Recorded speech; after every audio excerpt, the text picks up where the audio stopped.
AG ನ್ಯೂಸ್ಗೆ ಸ್ವಾಗತ. ರಾಜ್ಯದಲ್ಲಿ ಅಧಿಕಾರಕ್ಕೆ ಬಂದಿರುವ ಕಾಂಗ್ರೆಸ್ ಸರ್ಕಾರ ಹಿಂದೂ ವಿರೋಧಿ ಕೊಲೆಗಡುಕ ಸರ್ಕಾರ ಎಂದು ದಾವಣಗೆರೆಯಲ್ಲಿ ಸರ್ಕಾರದ ವಿರುದ್ಧ ಗುಡುಗಿದ ಮಾಜಿ ಸಚಿವ ಎಂಪಿ ರೇಣುಕಾಚಾರ್ಯ. ತಾಯಿ ಎದೆ ಹಾಲಿನ ನಂತರ ಗೋವಿನ ಹಾಲನ್ನ ಕುಡಿತೀವಿ, ಅಂತಹ ಗೋವುಗಳಿಗೆ ನೋವುಂಟು ಮಾಡಿದೆ ಈ ಸರ್ಕಾರಕ್ಕೆ ಗೋವಿನ ಶಾಪ ತಟ್ಟಿ ಸರ್ಕಾರ ಪತನವಾಗುವುದು ಗ್ಯಾರಂಟಿ. ಗೋವು ನರಳಾಡುವಂತೆ ಮಾಡಲು ಸಿದ್ದರಾಮಯ್ಯ ಜಮೀರ್ ನೇರ ಕಾರಣ ಎಂದು ಆಕ್ರೋಶ ವ್ಯಕ್ತಪಡಿಸಿದ್ದಾರೆ. ರಮೇಶ್ ಜಾರಕಿಹೊಳಿ ಯಾರು ಎನ್ನುವುದು ನಮಗೆ ಗೊತ್ತಿಲ್ಲ. ಬಿಜೆಪಿ ಅಧಿಕಾರಕ್ಕೆ ಬರಲು ಅವರೊಬ್ಬರೇ ಕಾರಣವಲ್ಲ. ಕಾಂಗ್ರೆಸ್ ತೊರೆದು 17 ಜನ ಶಾಸಕರು ಬಿಜೆಪಿ ಬಂದಿದ್ದು ಯಡಿಯೂರಪ್ಪ ಸಿಎಂ ಮಾಡಲು. ಯಡಿಯೂರಪ್ಪರವರನ್ನ ಕೆಳಗೆ ಇಳಿಸಿದ್ದಕ್ಕೆ 2013ರಲ್ಲಿ 66 ಸೀಟ್ ಬಂತು. ರಮೇಶ್ ಜಾರಕಿಹೊಳಿ ನನಗೆ ಆತ್ಮೀಯ ಸ್ನೇಹಿತ, ನಾನು ಅವರು ಚೆನ್ನಾಗಿ ಇದ್ದೀವಿ. ರಮೇಶ್ ಜಾರಕಿಹೊಳಿ ಹಿಂದೆ ಇರುವವರು ಗುಂಡು ಹಾರಿಸುತ್ತಿದ್ದಾರೆ ಎಂದರು. ರಮೇಶ್ ಜಾರಕಿಹೊಳಿ ರಾಜಕೀಯದಲ್ಲಿ ಕಣ್ಣು ಬಿಡುವುದಕ್ಕಿಂತ ಮುಂಚೆ ಯಡಿಯೂರಪ್ಪ ಕಾಲಿಗೆ ಚಕ್ರ ಕಟ್ಟಿಕೊಂಡು ರಾಜ್ಯ ಸುತ್ತಿದ್ದಾರೆ. ಇಂತಹ ನಾಯಕರ ಬಗ್ಗೆ ಹಗುರವಾಗಿ ಮಾತನಾಡಿದರೆ ಸರಿ ಇರೋದಿಲ್ಲ. ಇದೇ ಮುಂದುವರೆದರೆ ನಾವೆಲ್ಲ ಕಾರ್ಯಕರ್ತರು, ರಾಜ್ಯದ ಜನ ಸುಮ್ಮನೆ ಇರೋದಿಲ್ಲ ಅಂತ ಎಚ್ಚರಿಕೆ ಕೊಟ್ಟಿದ್ದಾರೆ. ಅಧಿಕಾರಕ್ಕೆ ಬಂದಂತ ಕಾಂಗ್ರೆಸ್ ಸರ್ಕಾರ ಕೊಲೆಗಡುಕರ ಸರ್ಕಾರ, ಹಿಂದೂ ವಿರೋಧಿ ಸರ್ಕಾರ. ಹಸುಗಳನ್ನ ಗೋಮಾತೆ ಅಂತೇಳಿ ನಾವು ಪೂಜಿಸ್ತೀವಿ, ಮುಕ್ಕೋಟಿ ದೇವರನ್ನು ನಾವು ಕಾಣ್ತೀವಿ. ಇವತ್ತು ತಾಯಿ ಎದೆಹಾಲು ಕಡಿಮೆ ಇದ್ದ ಮಕ್ಕಳಿಗೆ ಹಾಲನ್ನು ಕುಡಿಸ್ತಾರೆ, ಗೋವಿನ ಗೋಪೂಜೆ ಮಾಡ್ತೀವಿ. ಇವತ್ತು ಅಧಿಕಾರದಲ್ಲಿರ್ತಕ್ಕಂಥ ಕಾಂಗ್ರೆಸ್ ಎಲ್ಲ ಒಂದು ಕಡೆ ದಪ್ಪ ತೊಗಲಿನ ಚರ್ಮದ ಸರ್ಕಾರ. ಈ ಸರ್ಕಾರಕ್ಕೆ ಪಂಚೇಂದ್ರಿಯಗಳಿಲ್ಲ. ಈ ಸರ್ಕಾರಕ್ಕೆ ಗೋ ಶಾಪ ತಟ್ಟುತ್ತೆ, ಹಿಂದೂಗಳು ಶಾಪ ತಟ್ಟುತ್ತೆ, ದೇವಾನು ದೇವತೆಗಳ ಶಾಪದ ಈ ಸರ್ಕಾರ 100ಕ್ಕೆ 100 ಪತನ ಆಗುತ್ತೆ ಅಂತೇಳಿ ಕಿಚ್ಚೆ ಪಡ್ತೀನಿ. ಈ ಏನು ಮೊನ್ನೆ ಚಾಮರಾಜಪೇಟೆಯಲ್ಲಿ ನಡೆದಂಥ ಘಟನೆಯನ್ನು ಏನು ಬಾಯಿಲ್ಲ, ಎಷ್ಟು ಆ ಪ್ರಾಣಿಗಳು ಹಸು ಗೋಮಾತೆ ಏನು ನೋವಿನಿಂದ ನರಳ್ತಾ ಇದ್ದು, ಇದಕ್ಕೆ ಕಾರಣ ಸಿದ್ದರಾಮಯ್ಯನವರ ನೇತೃತ್ವದ ಕಾಂಗ್ರೆಸ್ ಸರ್ಕಾರ ಮತ್ತು ಜಮೀರ್ ಅಹಮದ್ ನೇರವಣೆ.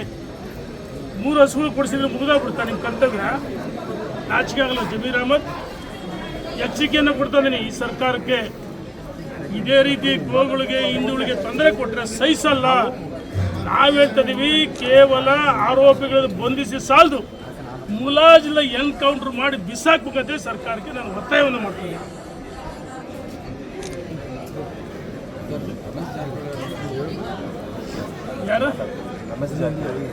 ಯಾರವರು? ರಮೇಶ್ ಜಾರಕಿಹೊಳಿ ನಮ್ಮ ಆಪ್ತರೆ.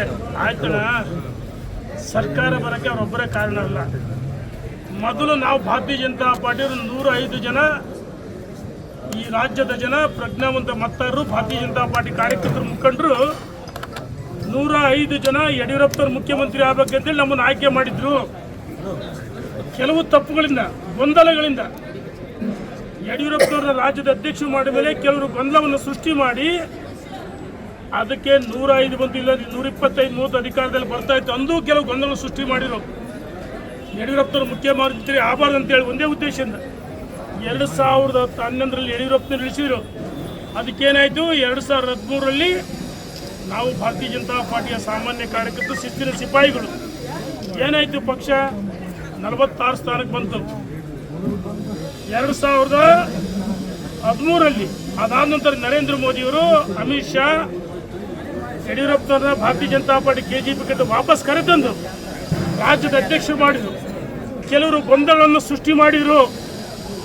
ಅದರ ಪ್ರತಿಫಲ 105 ಬಂತು.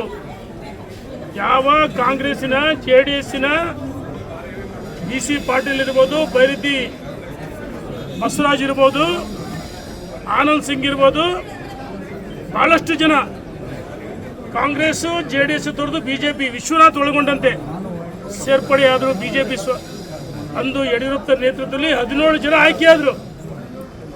ಅದಕ್ಕೆ ಯಡಿಯೂರಪ್ಪನವರ ಮುಖ್ಯಮಂತ್ರಿ ಆಗಬೇಕಂತೇಳಿ ಆ ಉಪಚುನಾವಣೆಗಳಲ್ಲಿ ಅವ್ರನ್ನ ಗೆಲ್ಲಿಸಿದ್ರು.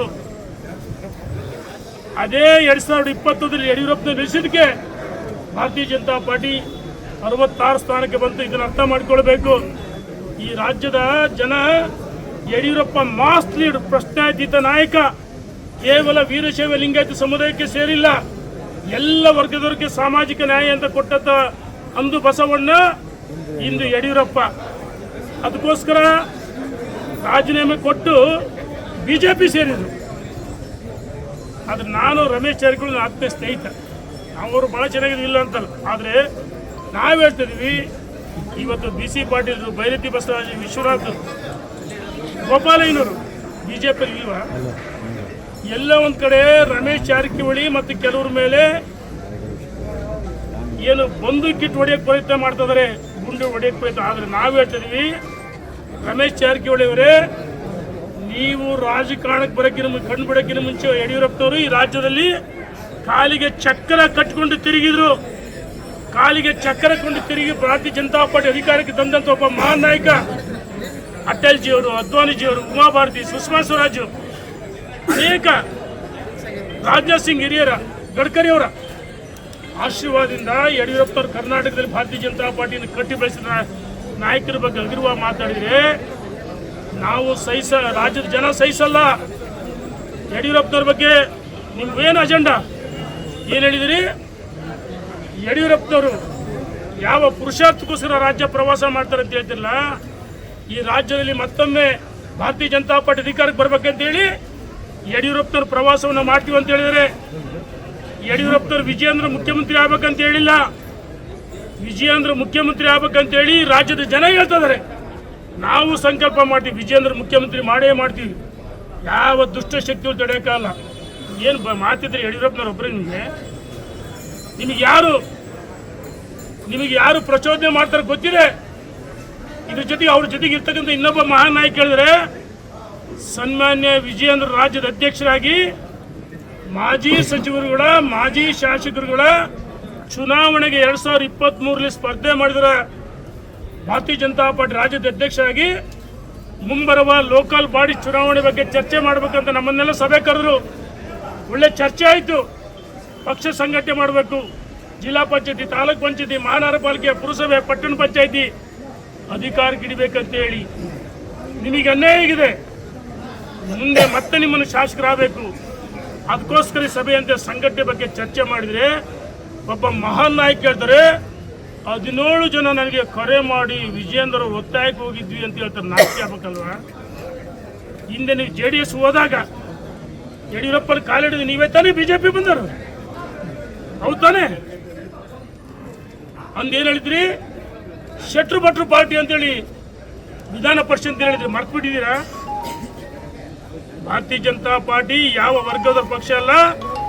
ಪರಿಶಿಷ್ಟ ಜಾತಿ, ಪಂಗಡ, ಹಿಂದುಳಿದ ವರ್ಗ ಎಲ್ಲ ಮುಂದುವರೆಸ. ಕನ್ನಡಿಗರ ಮೆಚ್ಚಿನ ನಿಮ್ಮ AJ 24/7 ನ್ಯೂಸ್ ಕನ್ನಡ ವಾಹಿನಿ ಇದೀಗ ಟಿವಿಯಲ್ಲಿ ಲಭ್ಯ. ಒಂದು ವೇಳೆ ನೋಟಿಸ್ ಕೊಟ್ಟಿದ್ರೆ ವಾಪಸ್ ತಗೋತೀವಿ. ಇವತ್ತು ವಕ್ಫ್ ಪ್ರಾಪರ್ಟಿ ಅಂತೇಳಿ ಬರ್ತದೆ ಅಂತ ಹೇಳಿದ್ರೆ ರೈತರು ಬೀದಿಗೆ ಬದಲು ಏನ್ ಮಾಡ್ಬೇಕಾಗುತ್ತೆ? ಯಾರು ವೋಟ್ ಹಾಕಲಿಲ್ಲ ಅಂದ್ರೆ ಗ್ಯಾರಂಟಿನೆಲ್ಲ ಸ್ಟಾಪ್ ಮಾಡ್ಬಿಡ್ತೀವಿ.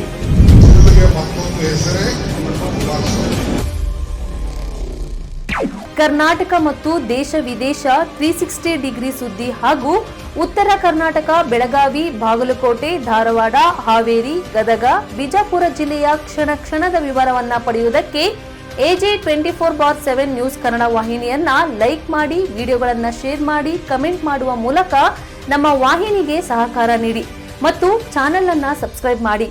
ಧನ್ಯವಾದಗಳು.